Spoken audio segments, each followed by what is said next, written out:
ମୁଁ ଜଗନ୍ନାଥ, ମୁଁ ଜଗତର ନାଥ, ମୁଁ ସ୍ରଷ୍ଟା, ମୁଁ ସୃଷ୍ଟି, ମୁଁ ହିଁ ବିଲୟ।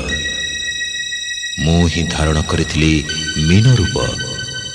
ମୁଁ କଚ୍ଛପ, ବରାହ, ନରସିଂହ, ବାମନ, ପରଶୁରାମ, ରାମ, ବଳରାମ ଏବଂ ବୁଦ୍ଧ।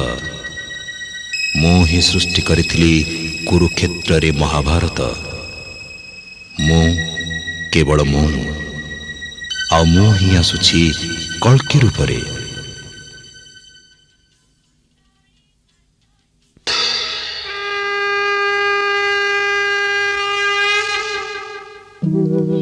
यदा यदा हि धर्मस्य